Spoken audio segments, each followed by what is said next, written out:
Hello everyone. I hope you're all fine and safe and welcome back to yet another video of Littwin English literature videos. Today we're going to study about some important figures of speech. I'm sure you have all heard as students what figures of speech are, because when you come across a prose or any poems, all these figures of speech will be present in that piece of fiction or work written by any writers, fiction, whether it's fiction or non-fiction. So I thought I'd post a video which will help all my students in in identifying at least some of the figures of speech. So I'll try my best to enlighten your knowledge or update on some of the most important figures of speech. So do watch this video till the end and don't forget to like, share, and subscribe. So, shall we start? First figure of speech, the first figure of speech that we're going to study today is allegory. I'm sure most of you must have heard this figure of speech. Now, what is an allegory, friends? An allegory is a narrative, whether in prose or verse, in which the agents and actions and the writers they use the settings as well, okay, and it makes the author coherent and use it on a literal or a primary level of significance. For what? To communicate a second or a correlated order of signification. This is what an allegory basically means. Now we can distinguish according to this. There are several types of allegories. They are mainly historical and political allegories. And in all these allegories, the characters and the actions that are significantly and literally in the text, they can have their own way of representation in the works written by several writers, be it fiction or non-fiction. I'm sure most of you know what the works of fiction are, right? Like short stories we have, and then there's prose, long texts, and then poems. For example, one of John Dryden's Absalom and Ahithophel, a work which was published in the year 1681. The main character, biblical King David, represents Charles II of England. Okay, and now this is an allegory. This is also an example of a historical and a political allegory. In this allegory, it represents the ideas and the rebellion of Monmouth, a character named Monmouth, against King Charles. The allegory of an abstract doctrine or a thesis, an abstract doctrine, which is an idea or a thesis. Both types of allegory, that historical and political, may either be sustained throughout a work. Okay, and there's also another example by John Bunyan's Pilgrim's Progress, which is published in the year 1678. And this is also an example of a non-allegorical work. There is also an example which is known as an episodic allegory. And the example is one of the works by John Milton's Paradise Lost, which is a very famous work of fiction in English literature. This is published in the year 1667. Okay, friends? And now there's a second type which is known as the sustained allegory of ideas. The central device in this is the personification of abstract entities, such as, now what are the abstract entities? They are virtues, qualities, and they may be vices also, the bad qualities, or the state of mind which an individual goes through in a work or a novel. And also, you can say the different types of character. And another example of allegory is allegorical imagery. Sorry, I have a very bad cough. I hope you excuse me. Which is also present in familiar works of Milton, Le Gros, and El Penseroso. These are the important works where allegorical imagery is used by the writers. And another example is which an allegory, which you can see, is a narrative strategy, and this may be employed in any literary form or genre. The early 16th century, which is an example, is Every Man, a very famous work, is an allegory in the form of a morality play.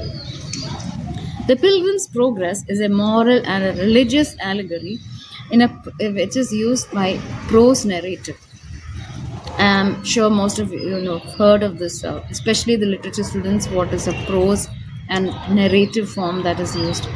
A technique that is used by several writers. Like you have the descriptive type, the expository type, and also a narrative type of work. And you can also see an example of this type of allegory in the famous work by Jonathan Swift, which is known as Gulliver's Travels. Okay. Uh, and what more you can say is that a variety of literary genres may be classified as species of allegory in most of the narration or what is coherent in the works of fiction, which is also you can see an example in the Marxist theories, okay, where allegory was on the whole devalued especially during the 20th century. And during this time, you can see the beginning of Marxism during this period in Europe. And another literary term, I hope you've all understood, students, what an allegory is.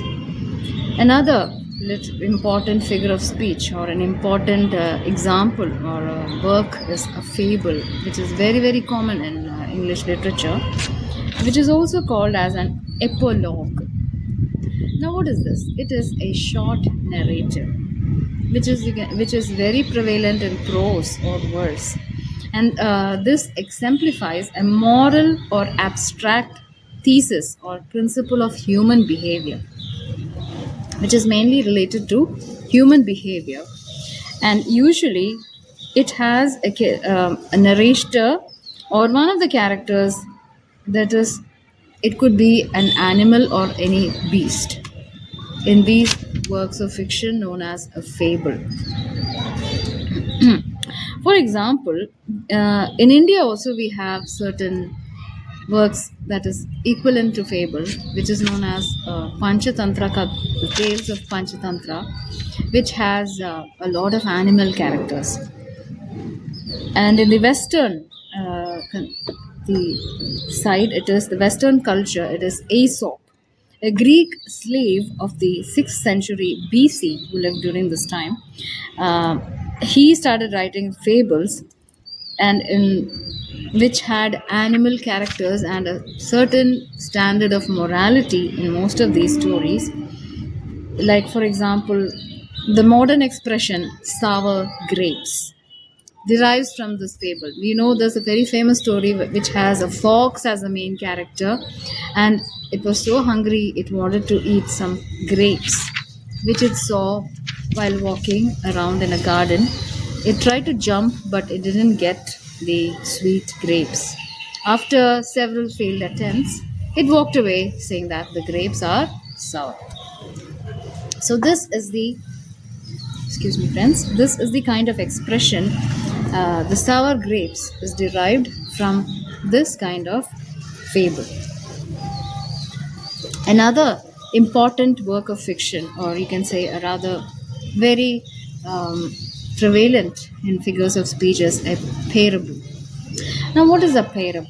It is a very short narrative about human beings presented so as to stress the tacit analogy or parallel with a general thesis or a lesson that the narrator is trying to bring home to his audience, which is a parable, a short tacit analogy, which means an example or a comparison with other things, anything. Uh, for example, a parable is where a Mark Turner, a certain writer, has employed parables to signify any projection of one story onto another. Okay, and you can see that he has used a didactic device or a learning device, but a basic, which is of a basic cognitive principle, and it shows up everywhere from simple actions like telling time to complex literary creations. Now, this is also an example of a parable. Another is, which all of you have to know, is a proverb. Now, what is a proverb, friends? These are short statements which speak of widely accepted truths about certain everyday life situations. Many proverbs, these are also allegorical, and it has an explicit statement by analogy, by comparing one thing aspect to another aspect. Okay. Yes. So you can see several examples of these allegories and proverbs in many works of literature. I hope you found this video useful, and do wait for more such videos on figures of speech. And thanks for watching. Do like, share, and subscribe to Littwin. Have a great day.